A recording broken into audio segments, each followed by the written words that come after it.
Welcome to the Larry Kreider's Leadership Podcast. Larry is the author of over 40 books, the founder of Dove International, a worldwide family of churches and ministries in 6 continents, and has over 50 years of leadership experience. He and his guests will share inspirational leadership insights from their journey with God. These insights, gleaned from serving leaders in many nations, will transform your life and leadership. For more information on Larry's books and resources, visit LarryKreider.com. Welcome to the Larry Kreider Leadership Podcast. Larry Kreider here. With me in the studio today is my longtime friend and colleague, Peter Bunton. Welcome, Peter. Thank you, Larry. Great to be here. Well, I'm excited about talking to you today. Of course, we've been friends for many years. We worked together throughout the world in leadership training in the nations for many years. But you have given a lot of time to bringing a lot of us an understanding of how to see a succession handled in a way where we can say it's success. And your new book, Succeeding at Succession, tells it all. So why did you write this book, Peter? I wrote the book because I was coming across a lot of material that talked about founders and starting Christian movements and churches. And most of them talked about the founder and then stopped. And I began to think, well, what happens next? You know, what happens after the founder? Why aren't we looking at those issues when it comes to the second generation and so on?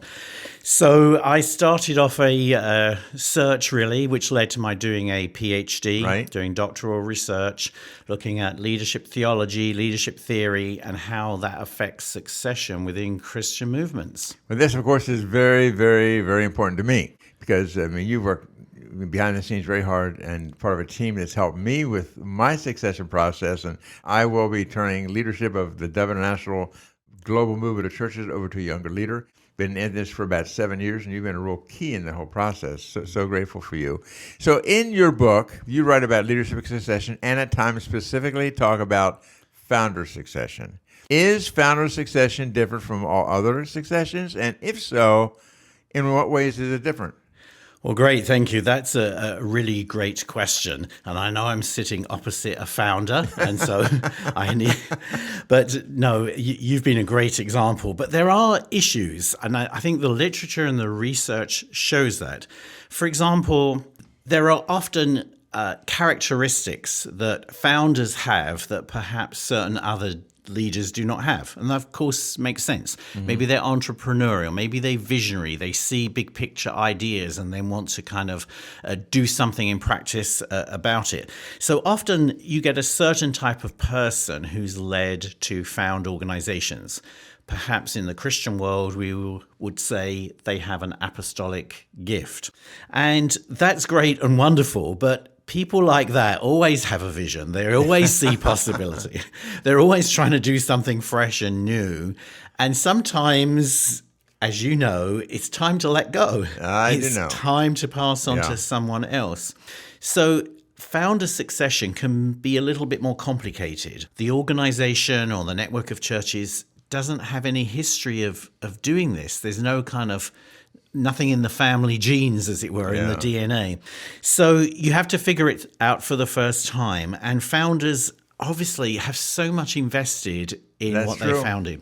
It's often years of blood, sweat, toil, tears, prayers. You're speaking to preaching, the choir right now. You know that. There's a lot of commitment, a lot of energy goes in, and over the years. And to see that handed over to someone else's care and leadership can be difficult. Even if the founder knows it's right, it's time, of course, we're humans. We have emotional attachments and so on.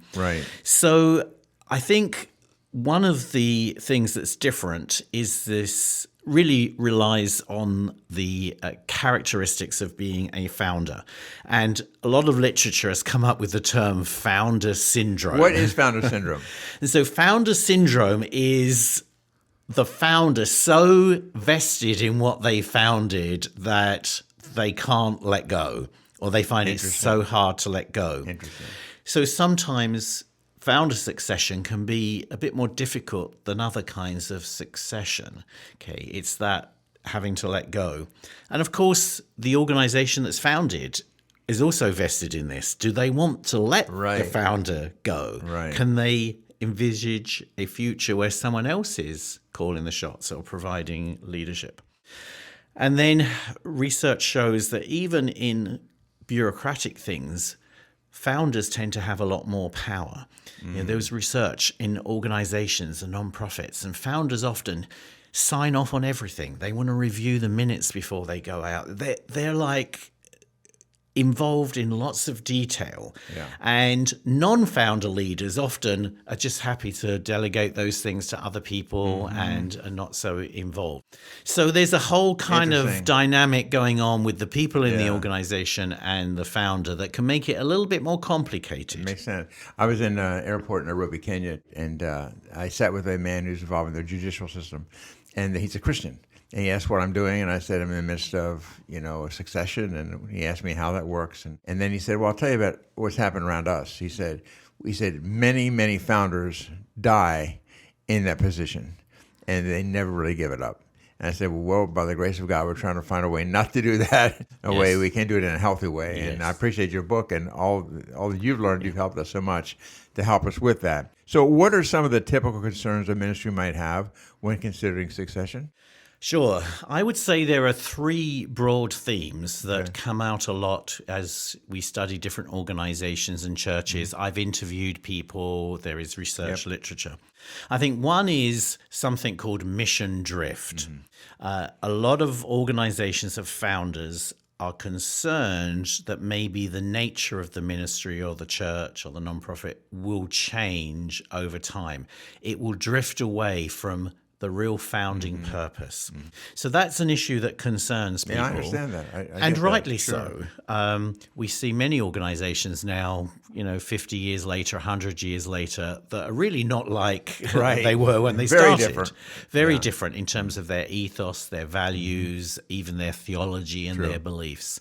So I think that's one area that concerns people.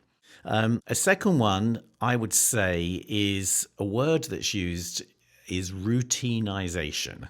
Okay, routinization, which sounds very complicated, but what it tends to be is in the second generation, we put into place more laws or policies or rules, and we have handbooks and so on, which can be a good thing. Probably needed. And sometimes it's needed, especially if the founder is so big picture. They've not given attention to policies and procedures, which have to happen in any organization or church or ministry. But I think there's a concern that this routinization becomes something bigger than it should be.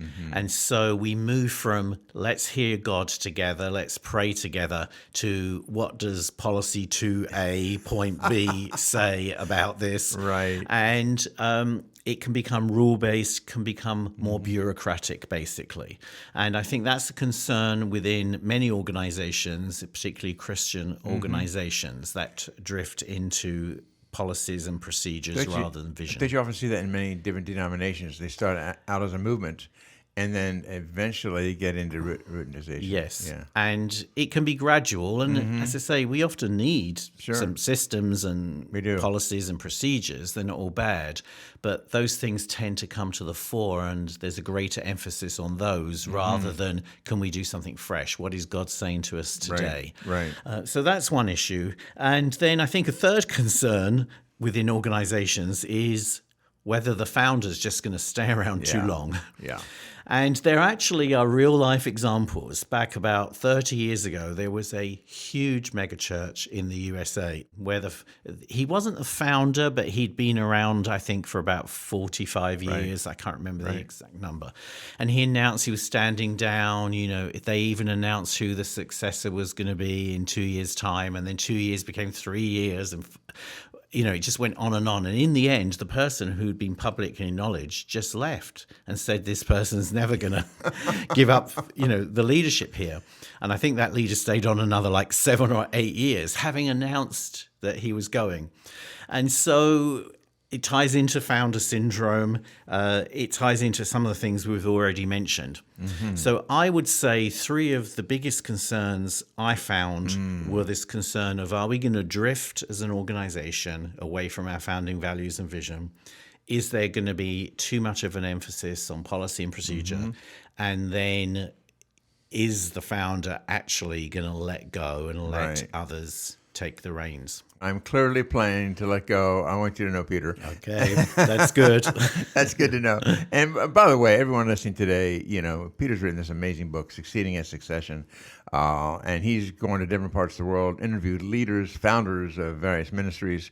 And the subtitle is Founder and Leadership Succession in Christian Organizations and Movements. And a great book. I've recommended this to so many people. So check out the show notes if you're interested. You can get the information on that, and you can get that through Amazon or wherever you buy books. Succeeding at Succession. Another question for you, Peter. Should a Christian organization or ministry appoint from within or outside the ministry? Yeah, that's a big one. That's a big question. Let me say a little bit from the kind of business organizational world first. It seems fairly clear that appointing within is a good idea in most cases.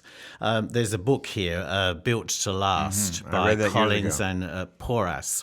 And they looked at really exceptional businesses and companies in different sectors of society.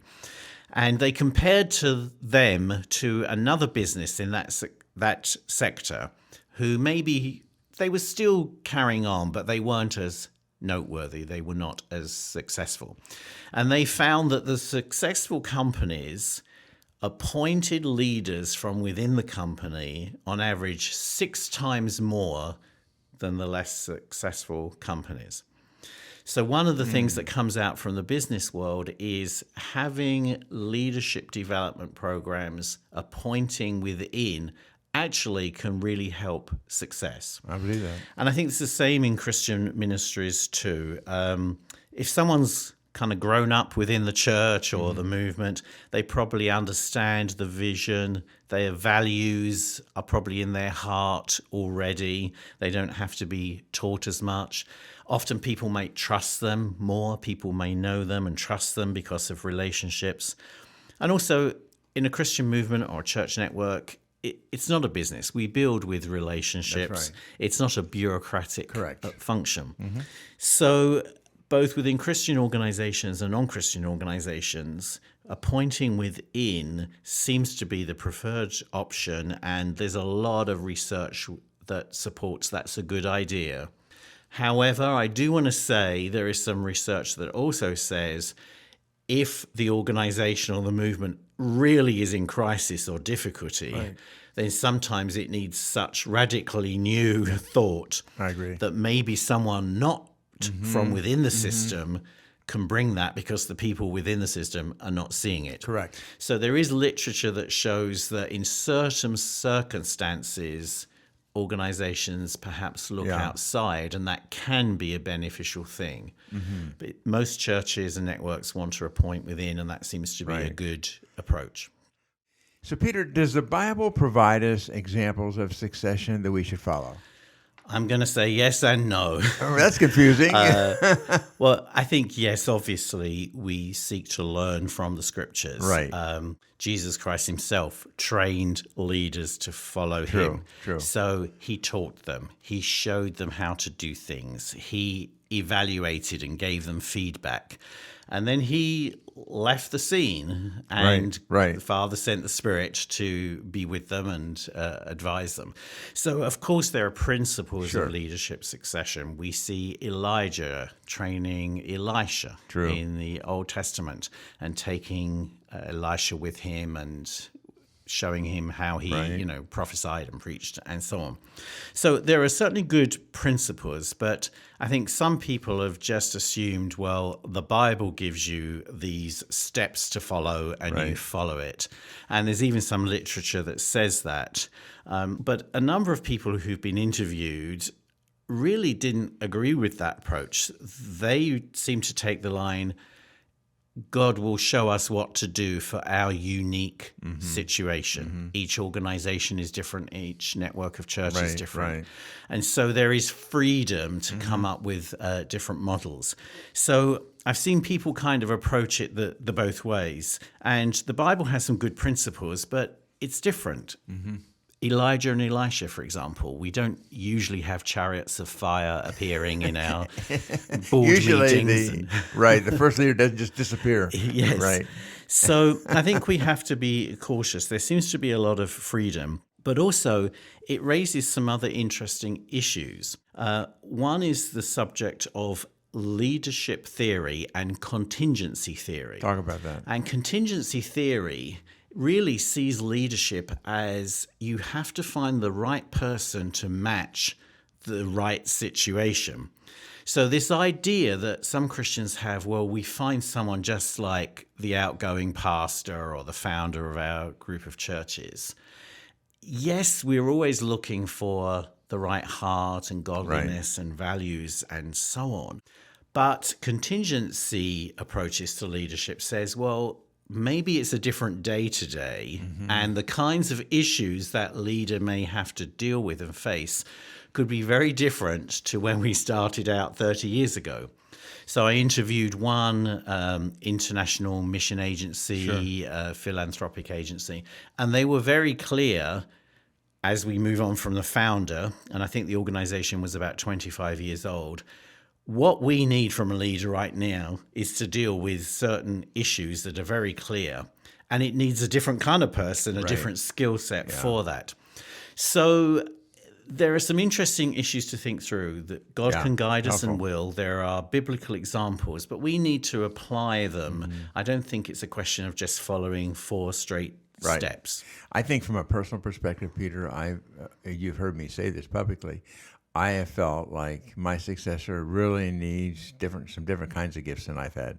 And because of a different generation, we're 44 years old as a movement, and growing from one church to over 1,100 churches in 26 nations. But now it's really, we use the term chapters often. Chapter 1 was I was a pastor, one church, planted a few churches. Chapter 2 became a movement. Now chapter 3, well, with my successor, Merle Shank, he will lead differently and needs to. And I keep telling him, we don't need another Larry Kreider, we need a Merle Shank. So I would lean toward that, even though I understand both sides of that coin. Yeah. Good. I think as far as scriptural examples, for me, the one I've liked the most, has helped me the most, is Moses and Joshua, I think. Okay. Because for 40 years, he really trained Joshua. Yeah. And then Joshua was a different kind of leader than Moses was. But anyway, that's just me personally. Yeah. Another question for you. Are there or can there be differences in navigating succession according to different cultures? Yes, that's a great question. And I think the answer is yes, again. If we're saying there are truths and principles in Scripture that we want to follow, that's great. But we know in any work we do for God, we have to contextualize it. What works for this group of people, this situation, this city, this nation, this culture? And so leadership succession can be a bit like that as well. Some cultures really put a great emphasis on honoring and esteeming older people. They have councils of elders and so on. So the way succession has to be handled there is perhaps a little bit different. Even in any context, we want to honor those who've gone before us. Sure. But some cultures will really stress that. So there may be some kind of council of elders that you still want, and the new leader goes to get input from them, and that would be a way of be seen as a way of honoring tradition and history. So it can play out a little bit differently. And then also, certainly when it comes to perhaps having some kind of ceremony, which is important. Yes, it is. Installation. Right. How do we install the leader? In certain cultures, there are things within the culture that you'd be expected to do, certain festivities, certain events and speech giving and so on. So it can play out differently. There are truths, there are principles, but we must honor the culture and how things are done there as much as possible. So when you get down to it, you have to really understand who's making the decisions here with this. So talk to us about that. Who does make the decisions? Sure. That's, of course, a wonderful question. Yeah, who makes the decisions? I think what we recommend is it's a number of people. The outgoing leader should be involved if at all possible, especially in a founder situation. Who do you feel is going to follow after you as a founder and have those kinds of values and so on? So that's important. And then any kind of leadership team or council, however, your church or organization is governed, it's not just a decision for one one person, not just one person. So we want the whole leadership to be supportive of the decisions that are being made. But of course, it's always good to have someone outside. In our movement of churches, we have an International Apostolic Council, but then we have apostolic oversight, someone who's not on the leadership team, who's providing input and guidance. So having that oversight from an apostolic figure or outside advisors can be very helpful during this process. It's often good to consult widely, but of course there's a difference between consultation and actual decision-making. True. So you can't usually get hundreds of people involved with voting or something like that. But you want to consult. If it's an international organization, how do our African friends, our Asian friends, our South American friends feel about this? How do they see it? Yeah. Because although leaders lead and must be appointed, you don't lead if no one's going to follow you. Exactly. And so it's good to know, is there a general sense of affirmation and consent? So there's different ways to handle it. And of course, it's possible to establish some kind of advisory team in this process too. Yeah. And we've done that. You've been on that team. Yes. It's made all the difference, Peter. Yes. All the difference. And again, advisory team is not making decisions. Right. Perhaps they're drilling down on details. They're saying, have you thought about this? They're bringing in some expertise on knowledge. So there are different people who can be involved, and I think it's good for them to be involved for it to be healthy. Right. Well, what I appreciate so much about you in this book is, you've written this book and you've done all the research and traveled throughout the world, et cetera, and it's been fantastic. But you've helped us live this, and I appreciate that so much because this is coming from your life also. You've been an amazing advisor for us. And I asked you this on another podcast maybe a year ago, I remember. But to me, it's so important, and you've helped me with this. You helped me understand tacit knowledge. I didn't know what that was. And you took days, interviewed my wife Laverne, myself, and talked to us about tacit knowledge and the importance of that for succession. Okay. Sure. Well, tacit means silent or unspoken. So tacit knowledge really refers to what does the leader or the founder know and how do they behave? That's just natural to them. It's instinctual. They've done it for so long. And usually a founder will know all kinds of things, will know how to do all kinds of things, will know who to go to in certain situations, will know how to handle this issue, this problem. And you don't want all that knowledge and experience to walk out the door. Right.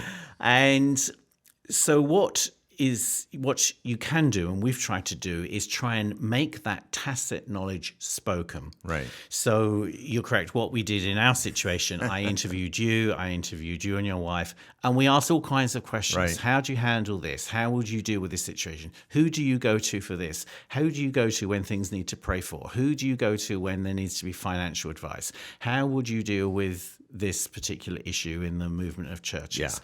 And we spent, as you say, some hours. Oh, yeah. A few days, and I remember. There was all this stuff in you and your wife, Laverne, that had probably not been written down, not been recorded. And we wanted to have a record of that. Right. We were making the tacit or the unspoken spoken. Right. And that seems to be an important thing. There's research, again, where organizations have done this and they have saved themselves so many problems because the person in leadership just knows so much, but they don't know how much they know. Well, what I found intriguing was when you asked us all these questions, many of the questions I felt like, well, I think everybody knows that. They all know that, but they really didn't. Just we make those assumptions because of being in leadership for so long and working with people in certain ways and just knowing how the systems work. It's really important for our next generation to at least understand why we do what we do. They can change it, but at least why we do what we do. So just to follow up on that, so we have written those things down after the interview. So we have a document with as much as the knowledge in Larry and Laverne as we can find, and it's there for people to refer to in the future. Great, Peter. Great job. Peter, anything else that you want to say about your new book, Succeeding at Succession? Again, check out the show notes. More from Peter Bunton. He's been a writer for many years and a great blessing to us personally. I remember way back in the day when you were leading YWAM in part of England, and and we've had so many years in different realms of leadership together, and appreciate you so much. Anything else that you want to share? Any last minute thoughts you have about succession, or about this whole subject, or about this book? Succession is inevitable. Wow. We're all going to be involved. We're all going to face it, whichever side of the table we're on, whatever organization, business, church, movement. So we have to embrace it. It might seem difficult at times, but God's with us. And I think I wrote that book to try and give just some advice and some details to people. We can see how others have done it.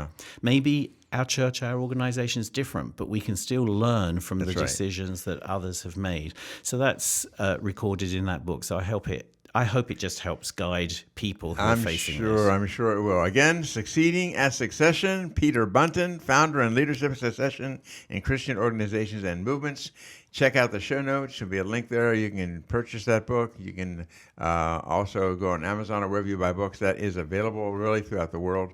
And Peter, thank you so much for being on the podcast today. And thank you for your life and the way you work with us for so many years, helping us with this exact thing. Mm-hmm. So this is not just a book you've written, but it's a life you've lived. And we're so grateful. Well, thank you. It's great to be here. Thank you. God bless you, everybody. So glad to have you today on the Larry Kreider Leadership Podcast. We learn these small things, changes we can make. They'll make a major difference in our lives if we apply them as God leads us, and not only be a blessing to us, but to those that we serve as we're in leadership. So God bless you. Have a great week, and look forward to seeing you next week. Thank you for listening to Larry Kreider's Leadership Podcast. If you want more information about any of Larry's books, daily devotionals, small group resources, or any other teachings, go to larrykreider.com.